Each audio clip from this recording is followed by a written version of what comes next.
Yo, what's up? Welcome back to another episode of Talks with Ken. Today I'm here and I'm joined by my amazing sister, Candacy Dawson.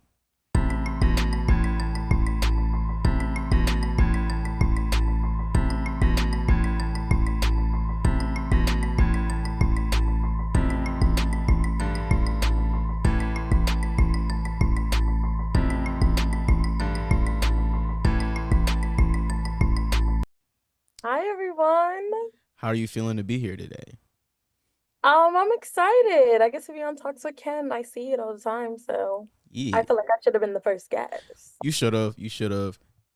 Honestly, I've been doing it for a little while. I don't really know how to tell people about it at first. And then at first I was kind of keep trying to keep it hidden from like everybody at first. And I was like, man, I don't really know how much to talk about it, but now it's a thing. Fair, fair, fair. So, how have you been? How's life been? Having good. I literally just cooked mozzarella sticks Ooh, because I was craving like those Nashville mozzarella sticks that are on TikTok. I do not. Oh, well, you have to look at them. They're from Chili's and they have like Nashville hot and then they have Chipotle, like honey Chipotle. Mm, And I was like, yeah, I think I want to make that. And so I just did. It was very messy and probably why people should just go and buy it at Chili's. But very fair. it was good. It It was was good. good. How many did you make? Well, like the whole block of cheese made like nine. Oh, calm. Yeah. But I ate one and I'm full. So Dang. Is it just like a mozzarella stick with like a hot honey coating or something like that? it's like it's a mozzarella stick. I mean like I made the mozzarella stick so you get breadcrumbs, the egg wash, whatever. Right. And then you just coat it in the Nashville hot sauce. So it's like Mm, paprika, garlic, pepper, and a little bit of brown sugar and cayenne pepper. got you. And that's it. And Mm, butter, of course. okay. Valid, valid, valid, valid. Mhm. All right. I'm Other, get. Oh, go ahead. other than that, I've been cooling, just working school and work. School and work. How's school been? Ah, Yeah. I'm ready for it to be over, but it's not as bad. Now I'm in my internship, Mm-hmm. so it's like it happens. It's kind of going by a little like faster now because I was basically I'm just working. But like we have to do so much supervision. So like every 3 days I'm meeting with someone to talk about what I'm doing. And I'd be forgetting my supervision meetings all the time. Good thing my triadic supervisor is so nice. Because every Tuesday I'd be like, I wake up the next morning on Wednesday, like, and I'd be texting her like, I'm so sorry. I'm so sorry. What do you guys be talking about? Or is that like confidential stuff? No, I mean like it's about my clients. So like I'm in school for clinical mental health counseling, so I practice as a therapist for my internship and then I have to get permission to record my sessions and then I have to have like supervision. So basically I record my sessions, I talk about it with my triadic supervisor, which is like a faculty that used to go to MU and graduated. Then there's like my professor who I talk about it with, who actually is like the teacher of my class. And then there's the person whose site I'm at who I talk about it with. So it's like we talk about it, we talk about it, we talk about it. Girl, I'm tired. Fair. Fair, fair, fair, fair. Man. But it's basically just to help me, get better, get different points of views from different therapists, psychologists, and see what they think about how I'm providing care. Okay. Cool. That's kind of dope. I didn't even know you did all that. It's cool, it's cool. Like it's just interesting. I feel like everybody has like their different ways of doing things, and I feel like I'm like big on mental health anyways, so I definitely believe you have to shop around for your Mm, therapist. Like, just because they have the degree doesn't necessarily mean that they'll be the right therapist for you. And I think with my like triadic, meaning three supervision, my triadic supervision, I have a really big understanding of how many people can view the same video three mm, different ways. true. Yeah, like someone will be like, "Oh, that was awesome. I really liked how you were like welcoming, you made them feel comfortable, da da da." And then someone will be like, I probably wouldn't have said that." And I'm like, "Okay. Thanks for that." What like what got you? so interested into pursuing a career in mental health? Well, like initially I wanted to be a lawyer. I So remember. I went to Del State and I didn't really like they didn't have like a law degree necessarily, like a law program or something. They had political science, but to me at the time I really didn't know what that was. So the only other option at the time was criminal justice. And I just felt like all of their criminal justice classes were like adhering towards like police work. And like that was just their focus. Of course, they talk about other things, but Mm, it kind of rounded back to that. And I was just like, I'm not really interested in sociology as much. So I was like, well, you can technically get any degree and be a lawyer because you still have to pass the LSAT to get into law school. true. So then I took up psychology and I was like, okay, I've always been interested in like the mind, why people do the things they do.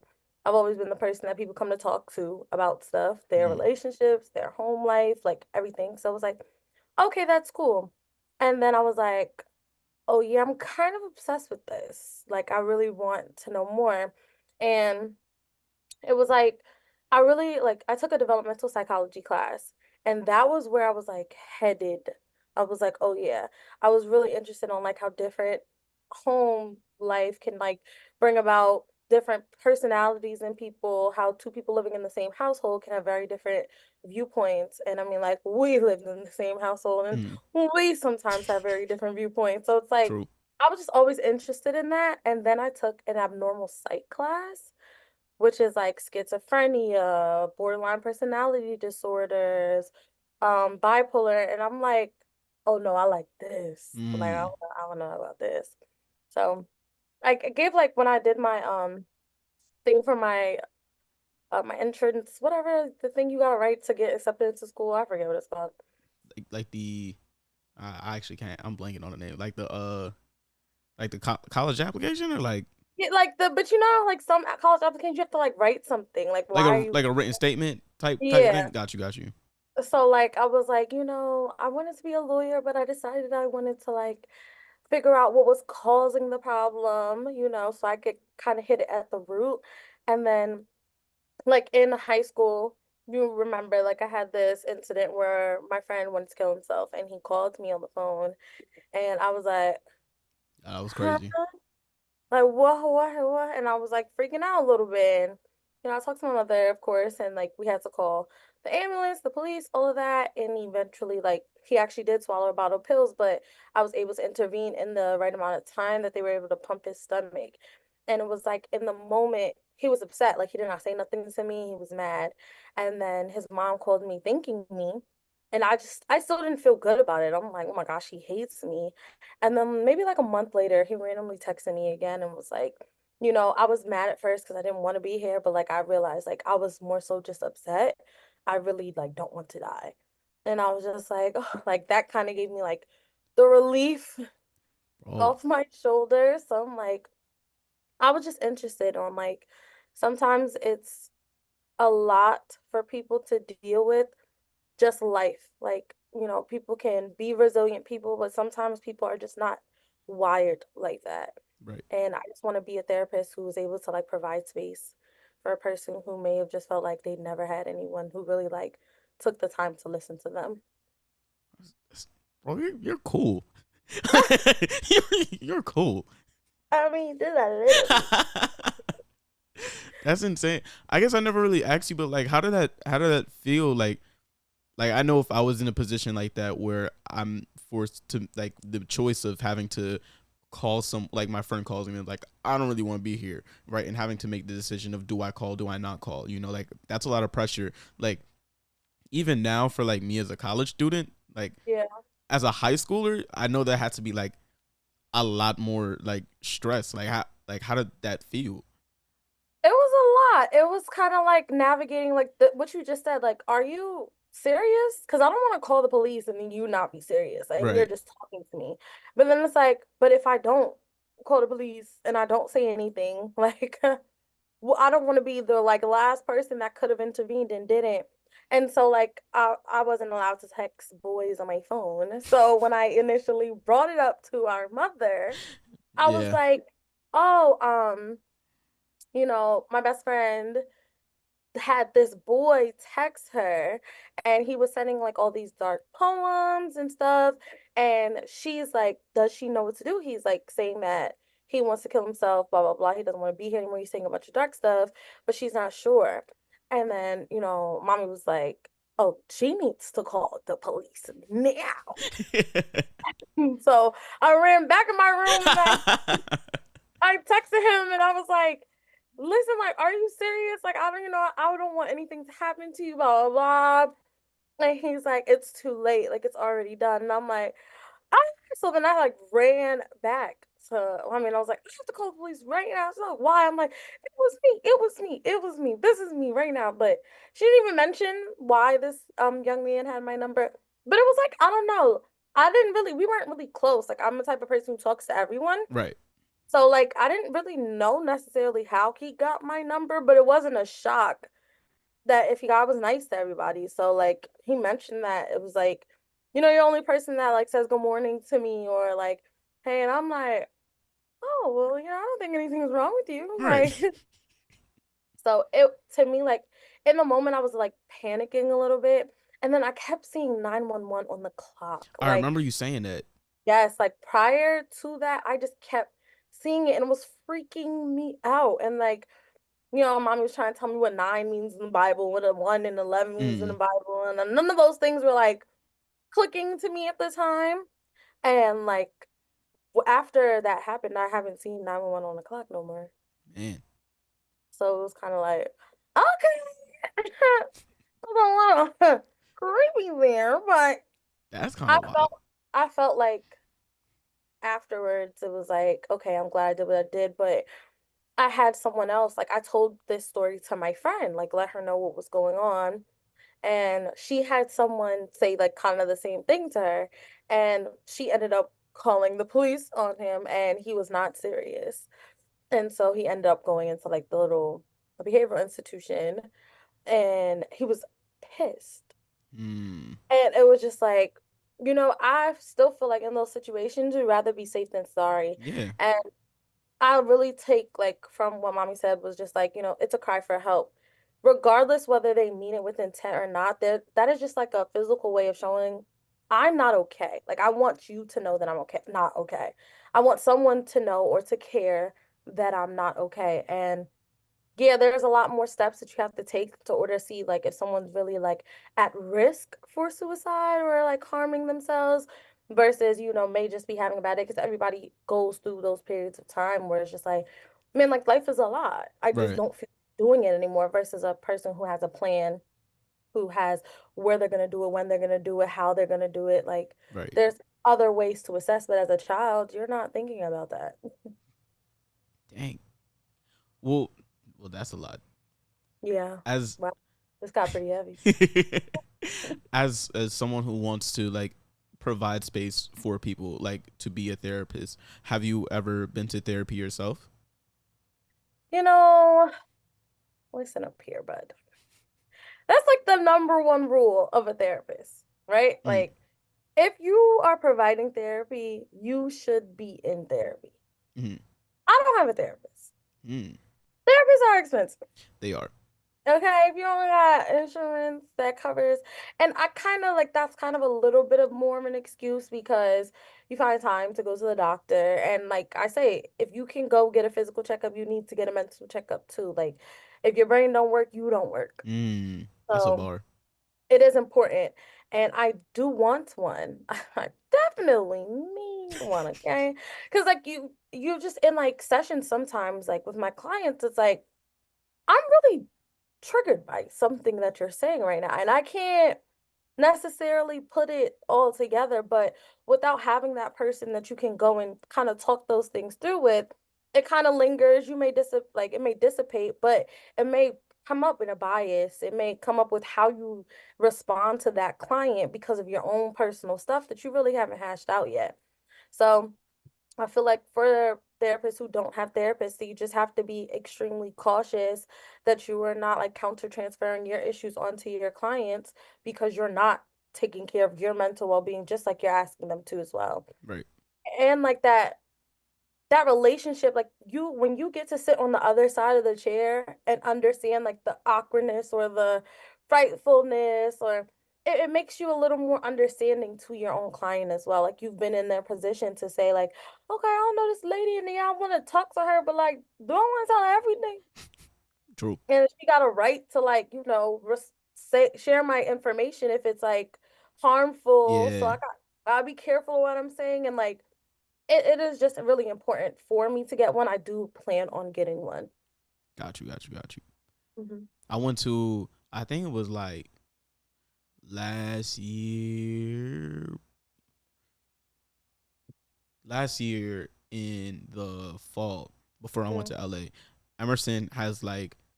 So one thing I realized about like a lot of colleges, they have like free therapy through schools, right? Yeah. And so I was like, I might as well take use of it. You know, I was like, it's here. I was like, I got some things I need to talk about type shit. Yeah. And so I went, and it was like it was an interesting experience. Like it was weird like having someone that I don't know at all. Like Mm-hmm. this random man, and he's like, tell me everything that's going on in your life. And I'm like, I don't really know. like, Where am I supposed to start here? like he's like we had like a I guess like a triage appointment, right, where we talked about like what we wanted to talk about and stuff like that. And I was like, all right, well, this is what I want to talk about, blah blah blah. So then I pull up and I'm there, and at first I think we only had a couple of sessions because the way it works through the school is like you get them like bi-weekly appointments, right? Okay. Which is like because I don't know, sometimes I need a little bit. I'd like at least like a once a week type of thing. Like having to skip a week, Okay. too I much. definitely feel like it'll depend on your client. Like I would always like start people out with maybe once a week, and then after we feel like if every week we ain't talking about nothing, like we can move to twice a week. Like Yeah. you got. So like I came and I sit down and he's talking to me and he's like, so like you want to talk about this? And I'm like, yeah. And then like that feeling of like just sitting in the room with someone you don't know and trying and sharing like very deep and personal things with this person, it is Mhm. like a scary feeling, right? Like I don't know who you about to tell. I don't know how much I could really trust you. So at first I just started like sharing bits and pieces. You know, the first session was just like me getting to really know the guy other than having our own phone appointment, me getting to know him in person. And then Mhm. like by the second meeting, after the first meeting, I was like, okay, I guess I feel like kind of comfortable. The second meeting, I was like, okay, no, I'm gonna tell you everything. And started Mhm. chatting. And then I realized like how much like going to therapy and just like having a person to talk to about like things going on in life. And it was like it wasn't anything like major, but it Mhm. was just like being able to have that outlet of someone to talk to. It kind of just like made my life on the day to day much easier, much simpler. Yeah, I feel like, that's the point. It's like having someone outside of your immediate circle, because Yeah. your immediate circle is gonna have biases, right? Like they know you, they Yup. know what you're normally like, they know what you like do. They're gonna You're talking to a girlfriend's gonna kind of want to stray you in ways that like she may necessarily want you to be in that direction. Right. A friend may stray you in ways where they may necessarily want themselves to be with you. Like, but a person who's unbiased and has no type of like personal attachments to how you maneuver with your life can kind of give you that like raw uncut, and you may feel a little less nervous to say, because it's like, I mean, I'm gonna tell you that's your job. Right. Like I Right. could just tell you I don't have to worry about any like lash, like, attacking me or anything like that. The most is like if you are harm to yourself or to others, but that intervention is to protect you and Right. to protect other people. But outside of that, that is your free space to kind of really get it off your chest. And it does feel like a little bit lighter to know, like, oh, or like, I have my friend, one of my clients comes to something like, I couldn't wait to talk to you. And I'm like, okay, what's going on? And like, it's a nice like interaction. You can see like a lot of progress within your clients. Sometimes people just need a space. Sometimes people are actually looking for like behavioral change, thought correction, like it just depends on what you're going to therapy for, and your therapist will provide that space for you. Mm. Hopefully, Hopefully. because I can't say everybody perfect, Yeah, that is true. That is true. right? What do you think? Like, what do you think differentiates a good therapist from a bad therapist? Mm, that's a good question. I think it's like, I don't know, I don't want it to sound simple, but when you can respect the client's ability to be the client, Mm, right? Like you respect their autonomy, but you give them that like that understanding. I think that makes you a good therapist. I think once you are able to say what you're good at, what you're not good at, when you're not, when it's not about you, mm, you know, like when your sole focus is on the client, I think that makes you a good therapist. I feel like, I don't want to say a bad therapist, but a person who's more interested in like results or they care about you doing things the way that they want them done. It takes away from the session, it takes away from that person's autonomy. And I think sometimes, you know, when you're really present with your client, you'll be able to know what necessarily works for them and being able to understand that not one size fits all, right? Like just because I can have this conversation with you like that, I can't have it like that with everyone else. right. And a good therapist is going to be able to really respect the fact that this person sitting in front of them is their own person. We have our own baggage, we got our own stuff, but that has nothing to do with them in this room. And what we may be frustrated about or irritated about, or, you know, because sometimes you do get invested. Like, I just want my client to do better. Mm, But at the end of the day, you cannot make them. And allowing them to have that place that they can come back to when they have made the mistake or when they weren't consistent with what you guys previously talked about. It needs to be that way, or else they don't have the person that they're supposed to turn to. got you. Oh yeah. Okay, so now I have a question, right? Okay. So hypothetically, right? Hmm. Say, or I guess not hypothetically. Maybe that's not the right word I'm looking for. So say like someone who's not a therapist, right? Someone who's just like a really good friend, and they're always listening to their friends' problems, right? Hmm. What do you think are the skills that someone should have to become a better listener? And also, what do Hmm. you think like? Because sometimes people just be talking and like if you're not a therapist, it's like you want to be able to listen to your friends' problems, but also like sometimes it's like it's getting too much. It's getting too Yeah. much. And like how do you determine what's that cutoff point of like I can't listen to this anymore because like Hmm. now it's like impacting me while still Yeah. trying to be a good active listener to a friend. Yeah, I feel like you just said it. Once it starts to impact you in a negative way, then you have to stop. Like, again, the therapeutic relationship is a relationship where I'm shutting up and this person is talking. But if you're not a therapist, that is not a relationship that you should have with your friends. You shouldn't always feel like you don't speak and they're just dumping and dumping and dumping and dumping everything on you all the time. You don't get an ability to respond. You don't get to talk things or say things off your chest. Like, that's not healthy for a friendship. Now, my view on things is like how I look at my clients, I also kind of look at my friends in a similar light where I allow them to do whatever it is they want to do, That's a right? Like, fact. you know, sometimes I feel like, and I get it, you want your friend to do good, right? You do. You want your friend to succeed, you want your friend to be great. But if my friend continuously makes poor choices, and I'm the listening ear to them, I don't feel like that's a problem. Make the poor choices you want to make. I'm True. gonna give you as much good advice as I can or that you're asking me for. But at the end of the day, it's your stuff. Like I can't force you to do it. And I think saying, oh, like she's not listening to me, so I'm done talking about it anymore. It kind of shuts off that friendship because now that person's still gonna do what they want to do. Now they have no one to talk to about. And now that they're more likely to do it like sneakily or maybe unhealthily. Maybe if you still stayed in as a friend, you could maybe cause an intervention, call someone else. Like, but I feel like making it about you in a friendship when your friend is going through something is just not the best way to be a friend. But if it's impacting you, like it is taking away from your work, taking away from your studying, you feel like, you know, you can't say no without this person being upset, then you have some boundary issues that you have to work out within the friendship. Like, Mm, I love you and I will listen to you when I have time to listen to you. But right now, what's the point if I'm working on something, you're talking to me, you're gonna feel like I'm, not paying attention. You're gonna feel unheard. It's gonna end up making you feel worse. I might feel a little bad because that's not my intent, but I have stuff to do. I can't really give you the interaction that you're looking for. And as my friend, just as important as your stuff is, so is mine. So like a therapeutic relationship is more of a one-way street, but a friendship is both ways. Mm, dang, that's facts. That's facts.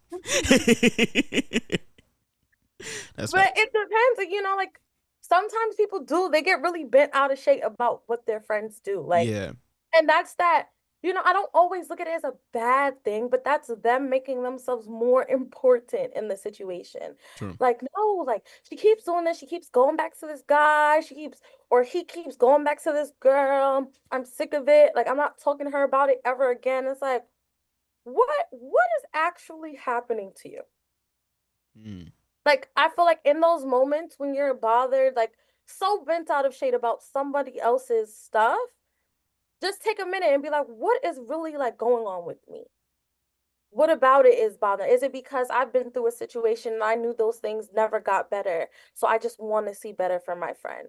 Is it I am recognizing that this is abusive and I don't want to see her get hurt? And then when you kind of unpacked it in that way, have that conversation with your mm-hmm. friend. But being angry at them about their poor choices, I mean, we don't all make great decisions at all times. Right. And whereas you might have jumped out of the relationship faster, there may be things that you do, your friend might be like, I would never. Nobody wants to hear that from a friend though. Mm. Interesting. Okay. And then I guess like when you do find that out, right? And you sit there and you have that realization of like, okay, maybe I'm so bent out of shape because this is like the root of the problem, right? Yeah. How do you have a conversation with that person? Because I guess like another thing, oh, I guess it's like a layer of it is just like how good like your confrontational skills are, Yeah. because it's also like if you're like a very confrontational person, then it's like you can have that conversation not go the way it's supposed to because you're Yeah. not articulating it properly, I Mhm. guess. And then like if And yeah, go ahead. no, keep going. No, keep I was going. gonna say, and then like if you have like strong confrontational skills, and if you're not like a very confrontational person, it's like, okay, I'm gonna bring this up to you and I'm gonna talk to you and I'm gonna like tell you how I'm feeling, and then you're gonna respond to me, and it's not gonna be the answer that I want, but because I don't like confrontation, I'm just not gonna do anything about it, and I'm just Yeah. gonna sit here and continue to get mad on my own. Hmm. And I think for those things, it's all interpersonal. Like you have to work out your own stuff. Yeah. If you know that you're more of a meek person and you would rather let things slide, well, things are going to be slid. Like if you don't address it. But I would say like one way to work on it again is understand what you're having this conversation for. Like, is the goal for you to make them do what you want to do? Because you can't control people. So if that's your goal, you're already going to lose. You need to come up with something different. If your goal is to impart information, that's it. That's all you can do. Right? And I'm talking to my clients, yeah, I may want them to do better, but at the end of the day, all I can do is share the information. Did True. I do my best job at delivering it to you in a way that you could understand?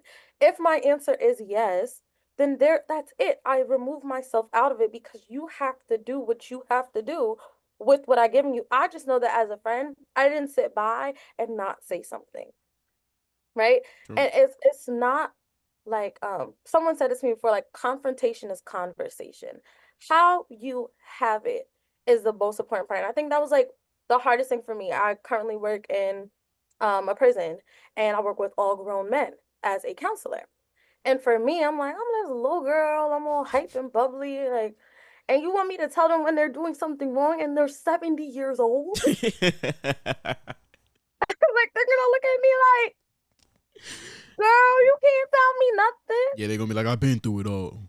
Like, okay, and sometimes they are, but one thing that I really like, I always had confrontation, like freaking out, like I'm about to tell you about yourself. Mm, And that's not necessarily the case, right? But when you attach it to a specific behavior, it makes it less confrontational. So if your friend is doing something that's harmful and you're like, you're always running back to that man. Whoa. They're automatically gonna feel defensive. Right. Because always, first of all, you're not even with me always. And last week, I didn't do it. I didn't run back. So now what? Like now your whole I hate like what's called absolutes, Mm. right? But it was like when you guys are arguing, I notice that you tend to let him overpower you when you speak.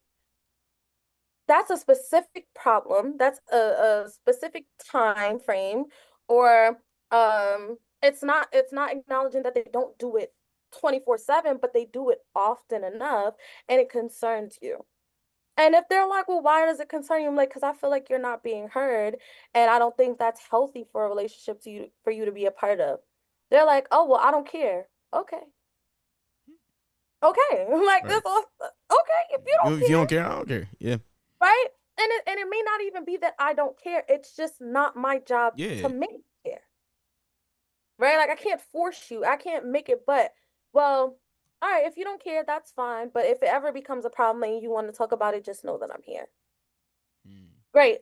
Even if they were upset or frustrated, you didn't yell at them, you weren't rude to them, you didn't character assassinate them. And eventually when they calm down or when they go into those conversations and they notice he's yelling, she's getting quieter. It's gonna start to click and she may be like, you know what?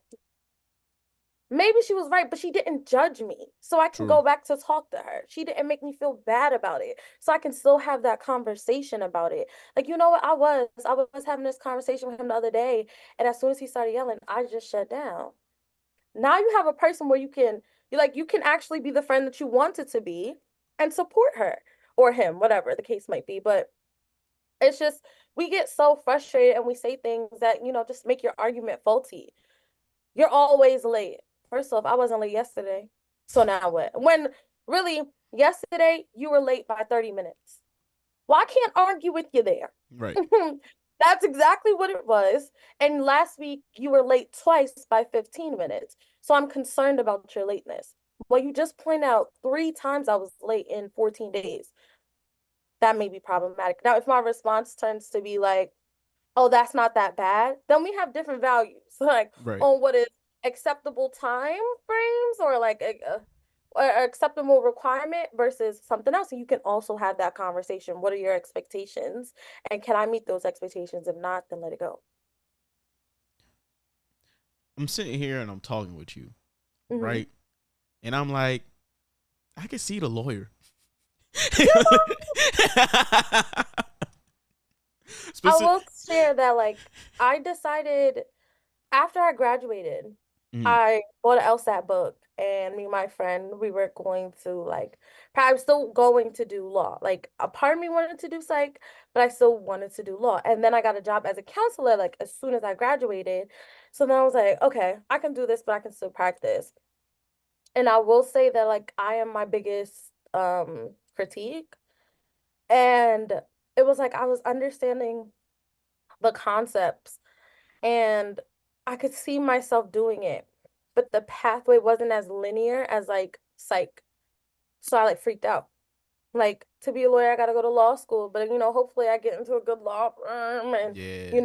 first you gotta be a paralegal for a period of time. You don't really make that much money. Hopefully you're a paralegal at a really good firm. Hopefully you're top of your classes. Like and I'm like, what if I'm just average? What if I'm just okay? Like, what if this doesn't turn out to the most beautiful, pretty way that I want it to be? Whereas with in my head at the time, psych was like, you go to school, you get this degree. After you get this degree, you can practice therapy. But then you can also go back to school, you get your doctorate 4 more years. Like school, I'm like, okay, I could do school. Right. Like I know how to do that. And I feel like I kind of sold myself a little short. And it's not that I don't love what I do, but I feel like if I just took a little more time to like breathe, relax, I may have still been a lawyer or I may still been a therapist. Hmm. There was something I was about to ask you, and it like completely like slipped my mind. It was what was I about to ask you? Oh my! I was thinking like several different questions at one moment as you were speaking. Um. Oh my gosh! I'm gonna sit here and ponder on this. What in the world? I Oh, Okay. that's what I was gonna ask you. Mhm. Um, I think like a common like misconception, right, is that especially from like people, because like I'm mainly in like the entertainment arts industry world type of thing, right? I guess like a common misconception is that like jobs outside of this sphere Mm. are like m- not much easier, but like easier to get, right? Like when you say like, oh, it's it's like it's not as linear. I think the common misconception that like people in the entertainment industry have is that jobs like being a lawyer or jobs like being a counselor is just like you go to school, you do this, and then now you have the job. But that's not the case at all, right? Yeah. I don't know. I feel like I think of it a little more opposite. Like I think being a artist or like creative is a lot harder. And it's not it's I don't know. It's not that because you're gonna be an artist in your own craft anyway. Right? There's always gonna be those people who are just it's just innate to them. They just have a natural way to do things. And I Right. feel like everything can be taught. But I feel like the passion behind it definitely pushes you above others. So I don't think that, corporate jobs or like um I don't know, what is it, like health field jobs or whatever, like healthcare jobs are necessarily easier because they take a lot of toll. You have to deal with a person Yeah. all of the time. Like if you're in health, if you don't have good self-care, you're like burnt out. I'm talking to you all day, every day. Trauma, trauma, trauma, trauma, trauma, trauma, trauma. It's a lot. Dumped on you. And like, although it is still up to the client to like do the work, they're coming in, they are expecting you to fix them. Yeah, Like true. they're looking for it. And there is a little bit of you that's like, am I doing this right? Should I like, am I helping you? Like, is this going anywhere? Or like just work food industry jobs. Like you constantly have to deal with persons good days, bad days, whatever moods. And like not everyone who applies for those jobs are people who genuinely want to work with those jobs. They may be just jobs that are passing them by. So I think like there's misconceptions on both ends. As if like a corporate job is just an easy job, you just, check off your boxes and you're done. Like that's not the case. But I also think like people make it seem like, oh, like being creative or being an artist is just like, oh, you're just flying in the land, doing whatever. You're like, life is so cool. Like, no, it's hard work. It is. Like, you're creating something out of your own brain and you're hoping people like it. I feel like that's a career where, like, you can have a lot of low self-esteem in a period of time if things are not going right because it's your art. Like, Mm-hmm. you are making it, you are creating it, you are a comedian. Those are your jokes. Like you're running a podcast. Like these are your topics. Like it is also a lot of work, but it is also very rewarding if you're doing it because you genuinely want to do it. Yeah. And I think that's like the main thing for anybody in any profession is don't just do a job just because it pays the bills. Now, in the economy, you kind of got to work somewhere. Yeah. All right? So it's not realistic to just be like, well, just don't work till you find your passion, but understand like you don't have to give up on your passion while you're still maybe working somewhere you don't necessarily love. And I think that will allow it to be a little more warming or welcoming for you. Like you'll like it a little more because you still have what you truly desire.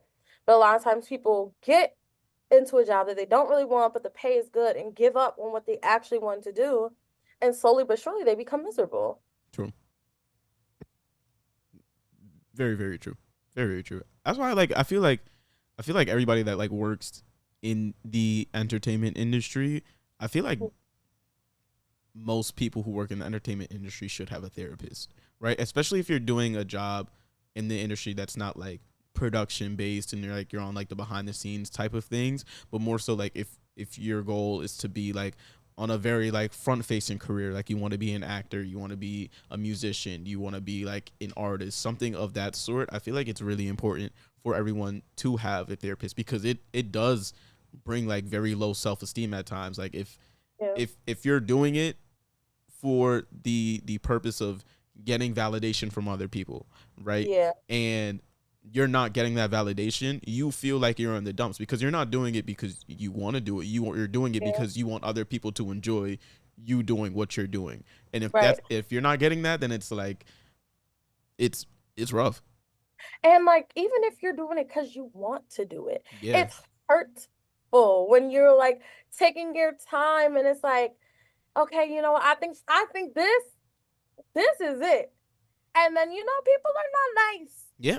People can be very mean. Yeah. So people just be like, this is trash. But like, if you don't have that outlet, you don't have a person where you can talk to, it can genuinely feel like it's your fault. Mm-hmm. Look, and it's like, this is me. Like these comments are about me because you put your pride in your work. So when it's not going right, it's like, oh, well, I have bad taste, or I'm not actually really as good as I think I am. And you just have to constantly like check those thoughts when you're in public eye, public scrutiny. And like when people just are nasty, it's hard to not take it personal. But one thing that I tend to like say is like it says a lot more about you than it does about me. True. Like you took your time out your day to say something nasty to me, I'm gonna think that you're having a nasty day. Mm. I don't know what that was about. I They didn't do just nothing to you. they just fed up. You came here and you wanted to put your little nastiness all on me. I'm not taking it. You can keep that. It's gonna be left right there where you dropped it. Yeah. But if you feel like that's gonna take away from me, I'm not allowing that. But it takes a lot, and people in public eye have to have like a very strong sense of self because dealing with that and trying to correct those thoughts day by day by day by day, hour by hour for some, it's just like It's a lot. it's a lot. I'm gonna pivot real quick. Right? Yeah. First question. What's your necklace? Oh, so I got it off Mint and Lily.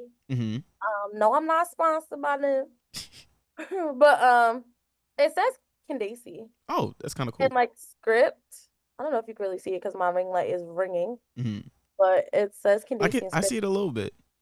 And then this is my birthstone. I think it's like Centrine, from Scorpio, whatever. I don't even know what that is, but Yeah, yeah. me either. I just when I saw it on the website, I was like, oh, that's mine. Okay, I want that. Yeah, I'll take it. That's Yep. actually really cool. The question I'm gonna ask you, right? Yeah. I'm about to graduate in December, right? Okay.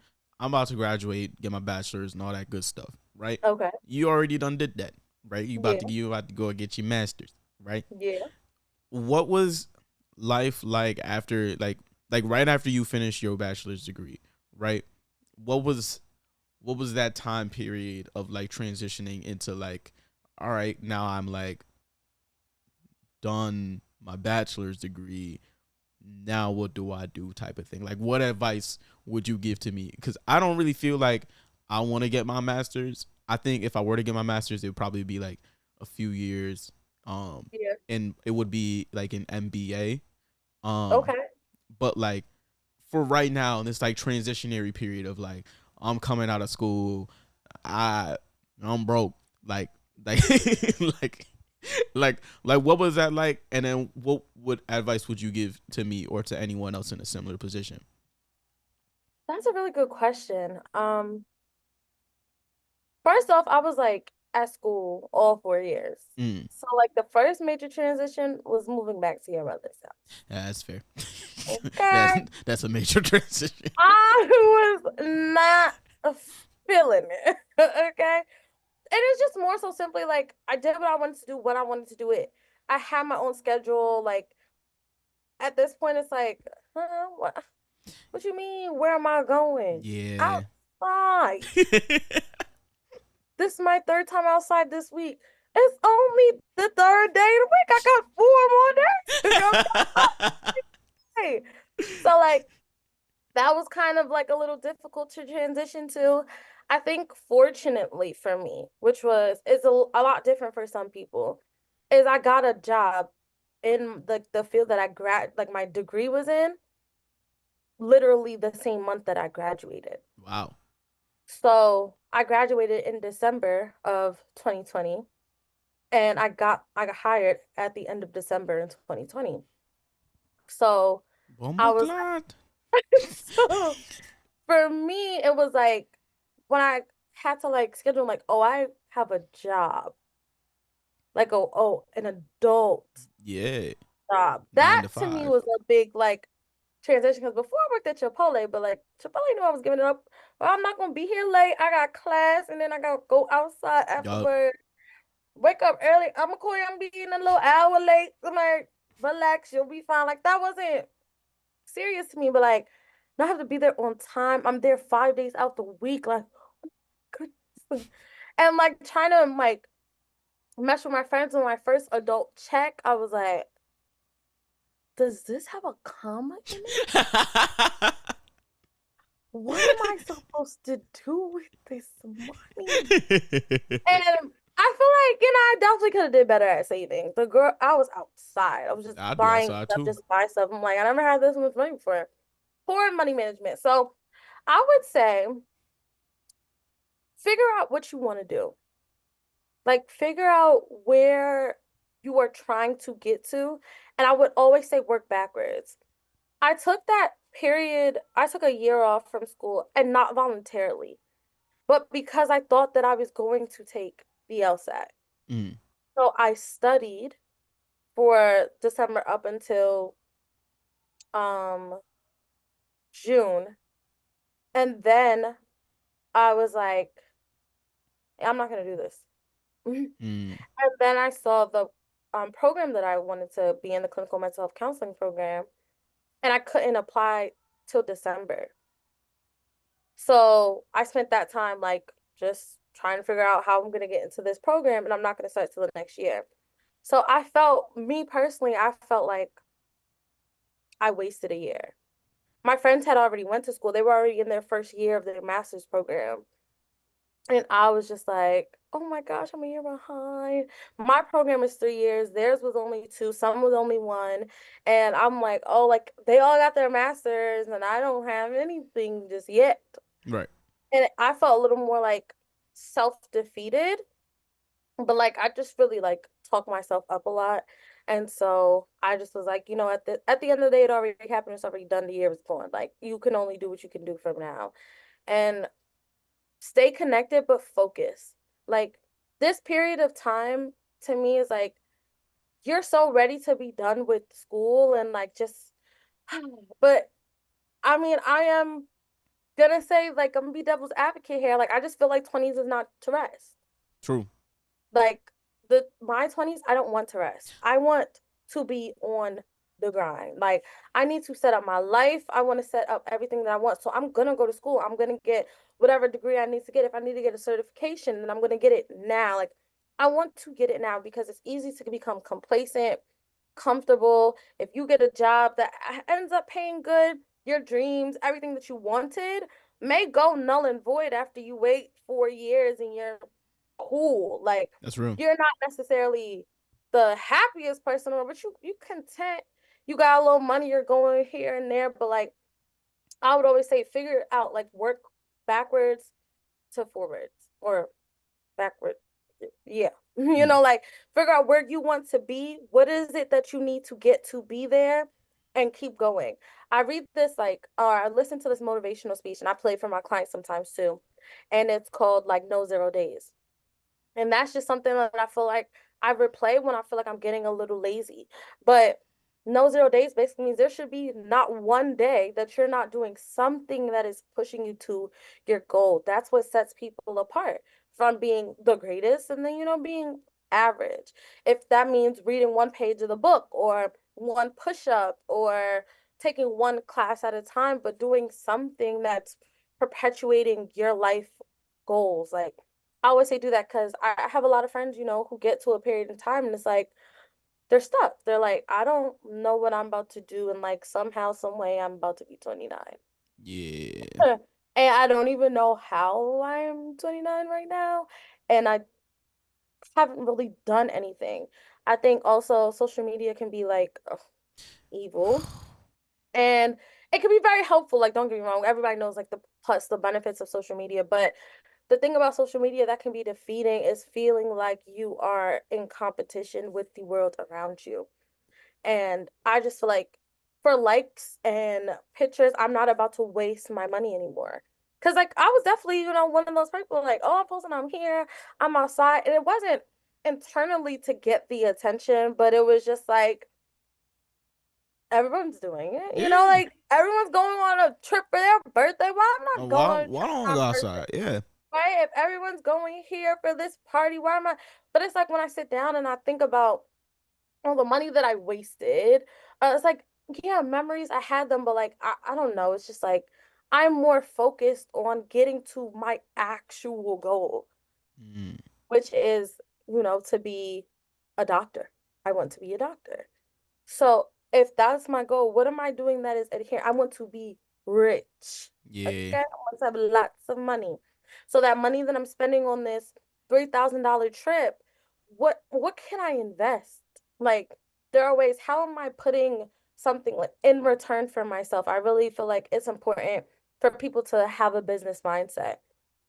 And we don't get taught that all the time. Like Right. some places, some schools have really like good, programs where they really talk to you about business, but a lot of people don't. And this economy is bad. And I don't necessarily know if it's getting better, but if you do not put yourself ahead, like yeah, life is still going to life regardless. Being prepared, we get into myself like, oh, dang, that's crazy that that happened to that person. But anyways, I'm gonna spend my money here. Like, y'all never know when anything can happen to you. You need to plan for your life, the life that you want, the life that you want to live, instead of just being like, oh, it'll just get there. Right. Like, how if you don't push yourself? True. I 100% agree with like when you said like I don't feel like my 20s are to rest. Like I agree with that.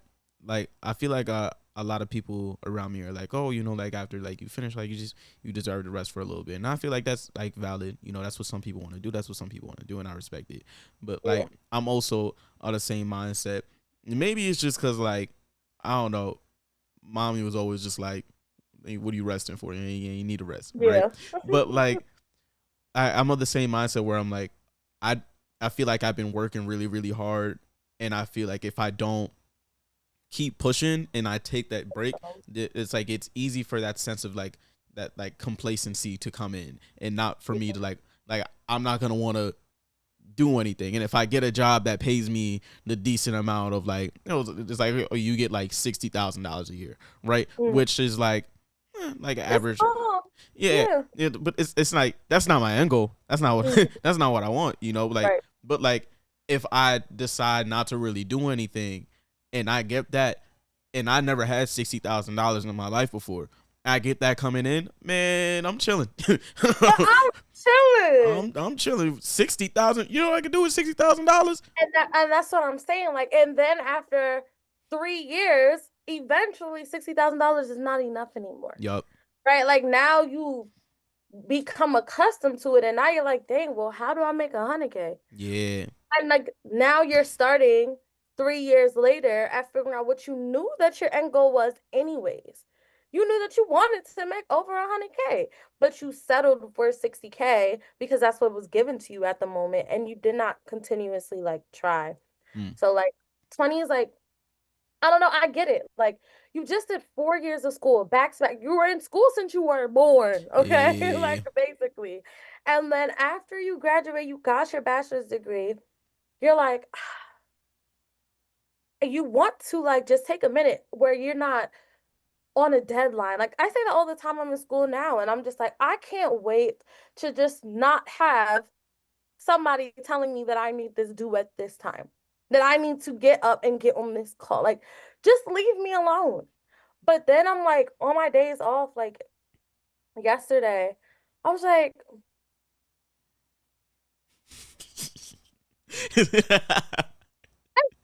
what do? You find ways to what? Spend money. Yeah. You see what other friends are have nothing to do that day, and you go out to eat, you go have drinks, you go to the movie. Like you're still trying to find ways To, to do something because you yeah, don't want to just sit there doing nothing in reality. bro. And what you're doing is not making you any money. It's not investing in you. You're just spending it all. So it was like, if I'm gonna be finding something to do with my time, regardless, then I need to know that it is profitable to me. Like it is actually going to get me something in return. Like, yeah, I can hang out with my friends and stuff, but I would rather be busy at work. I'm not even gonna lie. In this stage of my life, I would just rather be busy at work because I'm gonna spend money. I'm just gonna spend money. We're gonna go out. I'm going to spend money, and I'm gonna come home, and that's it. I didn't do anything but give away money today. That yeah, Good time, like Charles. I had a good time, but we always have a good time together. true. Never that we don't have a good time. But now I'm Nah, $70 broke. uh-huh. Mm-hmm. Yeah, no, that's looking at the bank account and seeing the $70 leave. It's like, oh man, I really need to do all that today. Yeah, yeah, nah. And what am I gonna do tomorrow? Yeah, I don't got work tomorrow. It seems like we Right? want another $70 leaving the bank account. Right? That's So fair. it's like school kept me busy. Mm, And I don't have like the same necessary like traditional goals as everyone else. Like, to, get married and have kids. Like, cool. Come on. That at some point. But right now, I'm just focused on making money, putting into myself, self-love, self-care. Like, I want to be the best version of Candacy that I know how to be. And I feel like other things are like they just require my time. mm, And I need like I'm already devoting my time to work. I'm devoting my time to school. And the rest of my time I just really need to devote it to me. So that's where my mindset is at. As for you, I would just say it's okay if you want to take a year, if you don't want to go back to, you don't necessarily have to go back to school to still work towards goals, anyways. right. But figure out where it is that you want to be, what is it that you're looking for, and what is it that you have to do to get it. So if you're like, okay, cool, I want to work as a, I don't know, producer.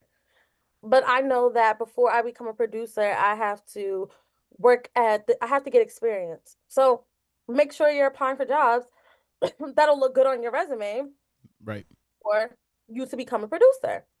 True. Make sure that you're staying connected. So if there's events or things that you can go to them. Like, doesn't necessarily have to involve school, but certain careers as my own, if I want to be a doctor, gotta go to school. Gotta go to school, be a doctor. That's true. That's So true. Nah, yeah, I, I like felt that I remember like after I took my gap year working in the factory and everything, I was like so locked in. I was like, man, I was like, when I get to school, I'm about to be crushing things. Like I ain't taking no days off. But then I like, always tell all my friends about you. I'm like, he gave all of his money to his school. man, I'm like, that's a type of that I'm trying to get on that. Okay. That school had to catch me in blood. man, All right. you know they sent me an email. They sent me an email not too long ago that was like, oh, we want you to come back and finish your degree here. I said, man, I sent them an email back. I sent them a little nasty email. I'm not gonna lie. I was like, I'm not coming back here. And Y'all then, were bugging out. and then someone who worked in the department was like, oh, I'm so sorry that you felt this way about the school, blah blah blah. And I was like, I ain't responded to you. I ain't responded to you. Yeah. But Not like, literally, but like I got here after working in that in the factory, working in Walmart and stuff like that, and I felt this sense of complacency creeping up, right? yeah. Because it's like now I'm in like I don't feel like I'm in like a survival mode type of thing, right? I'm back in school and I'm like, oh man, I'm kind of just chilling, like I'm turning in assignments. I get to chill, like hang out with my friends, go to the dining hall, like I don't really Mhm. gotta do too much. And then as like I think as my like first year started creeping up a little bit more and more and more, as I got started progressing, I was like, oh man, actually like I'm here. Like Mhm. I know I kind of want to chill now that I like and my goal was to get to school. So now I'm at Yeah. school and I'm like, oh, I'm chilling. Like I reached the goal. But then I was like, well, this isn't my end goal. Like Like this is step one. this is step one, right? So then it was like, oh man, I guess got to turn up a bit. And then Yeah. it was like just locking in, realizing that like you can balance both. Like you can have fun, you can enjoy life while also simultaneously pursuing the things that you want to pursue, and like having the difficulty, like the difficult thing is like having to decide or having to say no to certain things in order to work on other things. Yes, I definitely agree with that. Like sometimes you just have to say no, but like being able to still award yourself for the accomplishments you make, because like I feel like that's somewhere that I lack sometimes, where I'm like, I don't want to get excited about an accomplishment because I don't want myself to feel like, okay, so this is it. Like, yeah, Yeah, this was cool, but don't forget, you still got to do this and you got to do this and you got to do this. But like, it can take away from those really big moments. So I would always say like, like so congratulate yourself. yeah, But I definitely agree. You can still have fun. Like I know that on Mondays, like tomorrow, me and the person that I do my internship with, after our internship, we always go out to this restaurant. So I'm like, that's our Monday thing. Like I give and I fully allow myself to just be there. And then I know that Tuesday, Wednesday, Thursday, Friday, that's grind time. That's work week. yeah, So I'm not hanging out. We're not going here. We're not doing this. We're not these 4 days, I'm doing something. locked in. Saturday, Saturday, or my mind is somewhere. Like I need to do something. So I'm looking at school stuff. I'm looking at work for a certain part of my day. I go do a little nature walk, look around scenery, and then the evening part. All right, what's that? Where y'all want to turn up? You want to turn up? And Sunday is reset. That's when I do cleaning. That's when I like get my house in order, get my space together to start my work week again. And it's like you can still have fun, right? You just need to know that like fun is not the goal. True. Well, fun is gonna be the goal, but like you need to focus on what it is that you actually want to achieve. And if the things that you're doing is not going to help you achieve it, then like, take a minute. And we like sometimes have that like FOMO, that fear of missing out. Mm. And like I used to have that real bad too. Like I know that I just went out with my friends and I know that I had this to do, but like you guys are gonna go out without me. And what if something fun happens and I'm not there and nobody tells me the story and then I'm left out? But I have gotten way more comfortable to be like, girl, call me about it tomorrow. Right. Tell me about it later, girl. I got this work to do. Oh yeah. And when you get that comfortability with it, you'll be fine.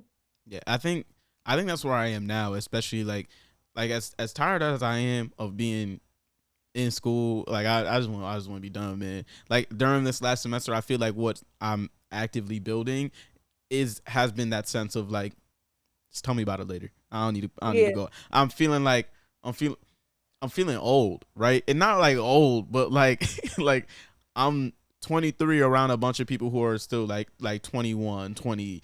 There's like, I mean, I go to school like freshmen, so there's like 17-year-olds, 18-year-olds, 19-year-olds, and I'm 23. I'm sitting in the dining hall hanging out with my friends talking about something. Oh, you want to come out? Mm-mm. Right.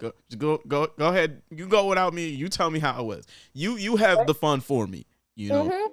And I think like this is also a period to explore things that you act like there's more to it than just food and drinks. And Yeah. like that's where I'm at with stuff. It's like not that I don't want to enjoy and like go out and have fun, but like I am overdoing the same things. Okay, one, I'm trying to go to the gym. Okay, so you want to go out to eat and drink, I cannot go with you. So like, do you want to try pottery classes? Like, oh, like let's Yeah. get an experience by what I'm doing. If we're just gonna aimlessly do the same things, I'm just, I'm like, I'm not interested in it anymore. Like, homecoming is coming up, and everybody loves homecoming, like for school. And like, I was really talking to my friend the other day, and I'm like, I don't know if I want to go. And I would say like it's a once a year thing. Like I probably will go, Mm. but it's like I just know that I'm kind of bored with the getting super drunk, going out, yelling, screaming, party, and then like waking up feeling terrible the next day. Like Yeah. I want to have fun, but I want to actually have fun. Do you want to rock climb? Like, Twin just went to a rodeo That's that's kind of with her fire. boyfriend. And at first I was about to be a little hater, no cap. I'm like, who goes to the rodeo? But and later on, I was like, that's kind of cool. Like, what? Why everybody want to go to the rodeo with me? Like, what happens at the rodeo? I want to watch horses go around in circles. And it's like I just, I want to do things and I want to see if I like them. Like I could have definitely went to the rodeo and been like, this is not for me. Yeah, but And at least you would have had the rodeo is not experience. okay, but I had the experience to say, I want to try new stuff. Like there's just too much life to live for me to spend all of my time eating and drinking. Like, I'm sorry, I'm over that. If you don't have something fun to do, then like count me out. I would rather do work. I'm same way. Like I had my fun at the bar. I had my fun at the club. I think I'm getting to the point where I'm clubbed out, man. Like, club. We can go to the club like once a month. Once Yeah, a like month. I'm a lounge girly now. Like I can go to Yeah, a nice little lounge. They play music. You sitting down, like clap all that, rub it up on me, back up, boom, it's boom. too I much. excuse me, excuse me. Now I gotta spend $600 at a section just to sit down. I can't. I can't. It's too much. It's too much. Mm-mm. Mm-mm. Wrap that up. Y'all go have fun. Y'all go have fun. All right. Tell me about it later. And like I always do like my annual year trip where I go with the twins and we go to some different country. Yeah, And I'm like, like that's fun. Like that's that's fun. a fun experience. Yeah, I would do that. But going to our local bar every other week, I'm not going with you. Yeah, I don't want to go eat mozzarella sticks outside. I make mozzarella sticks in the house. I make Nashville mozzarella sticks in the Okay. house. I do not want to go eat at the same. I don't want it. Like I just like that's not where my head is at right now. And again, it is really like you don't really understand. I looked at my bank statements one day and I was like, how much money I spend on food is quite absurd. It's disgusting work. Like you would think I was rich the way that I spend money on food, and I am always broke. I You felt know that. why? Cause Because food. DoorDash got it. Mm-hmm. And like I just like I haven't ordered DoorDash in a month. Like that was my goal for August. Is no ordering DoorDash. And I'm like, you don't even really be wanting it. It's just because it's here on your phone and it's accessible and it's popping up and TikTok got everybody eating food in your face. Like Yup. that's it. But like on my board, I have like this quote, and it was like, it's like, what would a healthy, disciplined, financially smart person do? Because like, what would Jesus do? Yeah. Like that's kind of my thought process. I'm reading this book called Atomic Habits, and it's like a really good book. I'm not giving him no free promo. I'm not trying to because he get a lot of money. Trying to be like him, but um, it's called Atomic Habits, and he basically like just says like you want to create a habit. Like people really focus on the end goal, and it's like the goal is not as important as the steps it takes to get to the goal. And it's like, oh yeah, I want to lose weight. All right, but like if you do the steps, if your focus is the steps, you will eventually lose weight. But if you just have the goal with no way of getting it, then the goal just remains to be the goal. Yeah. And he was like a bigger part of it is like committing it to your identity. Mm. So people get really prideful about who they are. If you are a healthy person and you embody that you are a healthy person, then a healthy person wouldn't be eating Chick-fil-A every day True. if that's who you believe you are. So the idea is like the act as if concept. Act as who you want to be. Well, I want to be a financially disciplined person. So when someone asks me to spend money for no reason, guess what I'm going to do? Say no. Mm-hmm. Because that's the person that I want to be. If I want to be healthy, I'm going to get up and I'm going to go to the gym. So I go to the gym 4 times out the week. Like that's what I'm going to do. I feel like when you start to really think about what it is that you want and then how you have to get there and how are you going to maintain that, like can you maintain what you want by being the person you are now? If the answer is no, who do you have to become? What is the identity that you have to develop?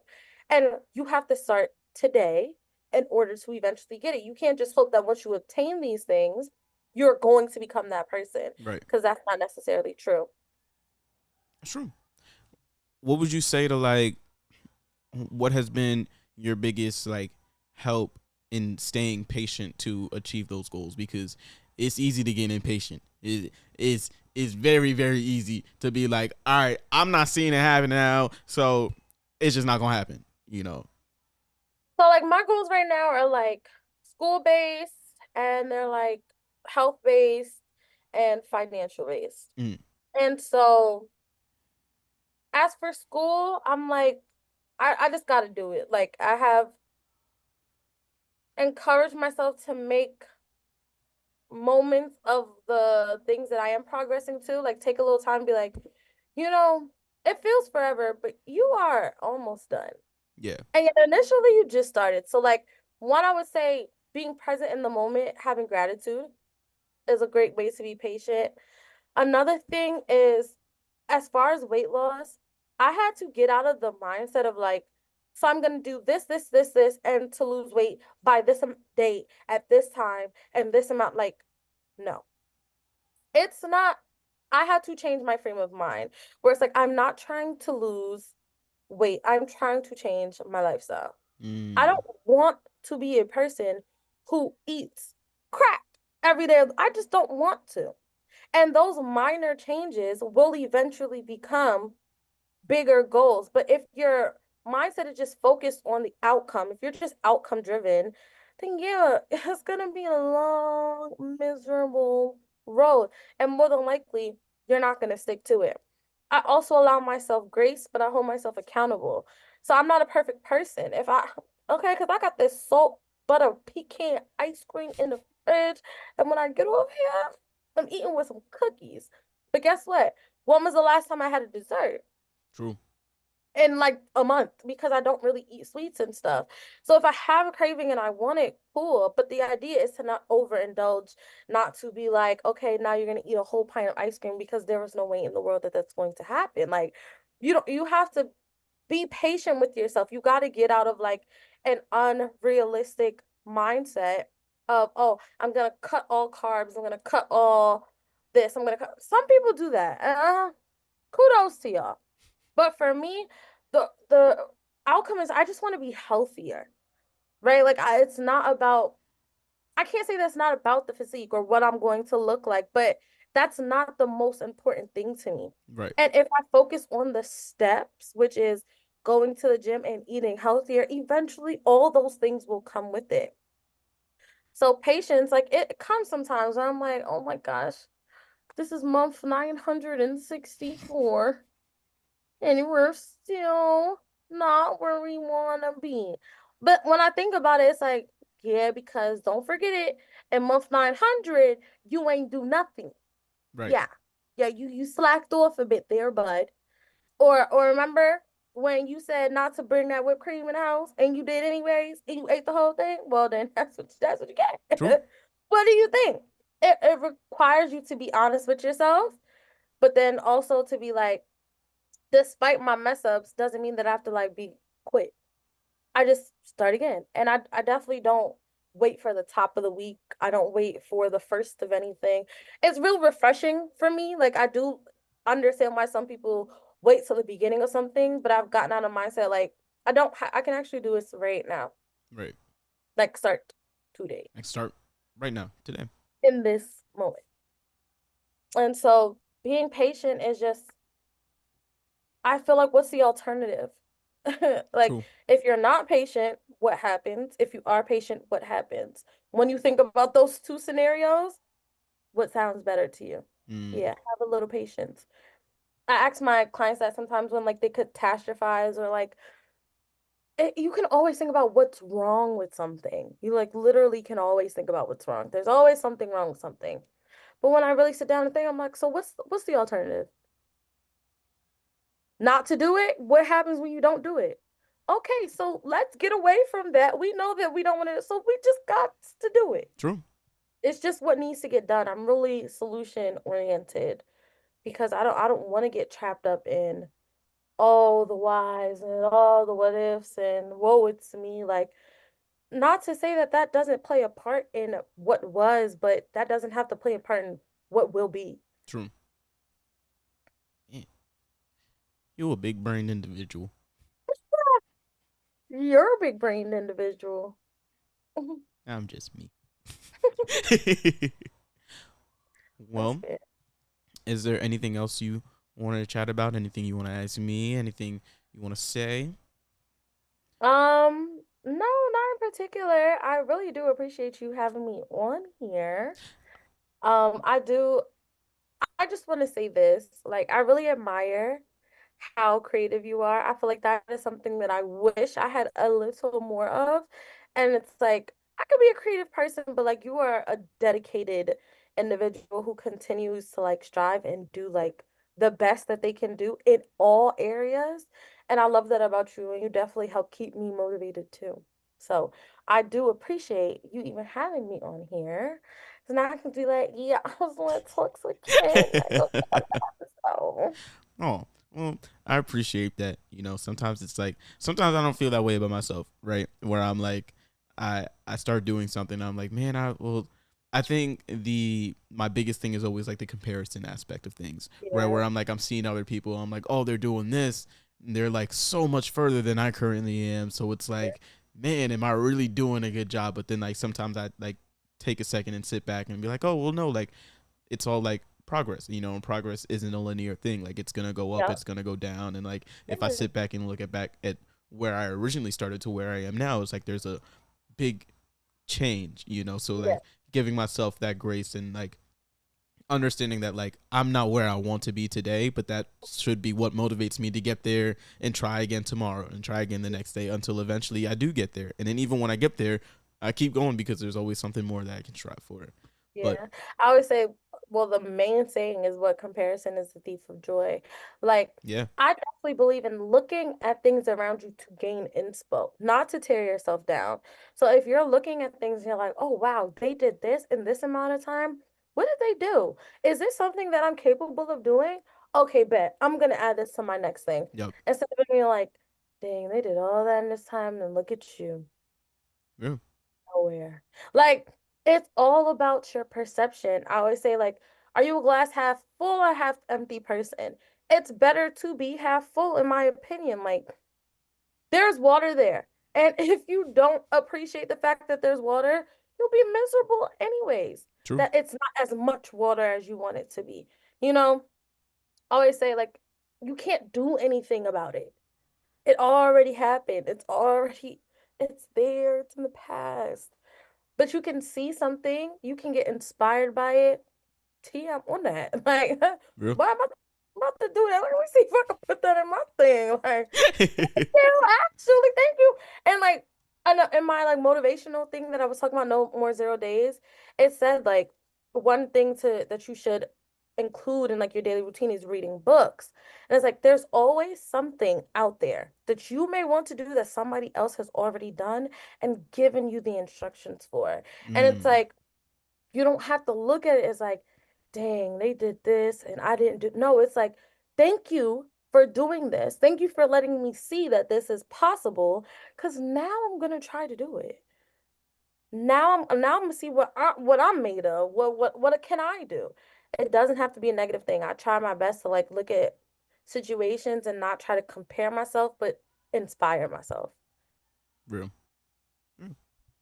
Well, that pretty much wraps up the podcast. I'm so thankful that you decided to join me today on this episode of Talks with Ken. Um, Super cool. Been wanting to have you on for a really long time, so I'm happy it finally got to happen. And honestly, not even trying to gas you up, I can honestly say this has been one of the best conversations that the podcast has ever had. I feel like it was very insightful, very like thoughtful, and like I don't know, like deep diving into your brain. Like we're siblings. We were raised up in the exact same household. We traveled the same. We New York, Delaware, like the exact same, and we like are two completely different people. So it's always interesting to see like how your mind works and how my mind works, and like seeing like the differences, but how like different they are and how like great they both are. And you are an amazing individual. Father, thank you. Well, thank you so much for being on. This has And been thank you for having me. I don't even know what episode this is. I think I stopped keeping track of episodes at this point because I always do them out of order. But this has been Talks with Ken. My name is Ken. This is Candacy. and we're done talking. See ya.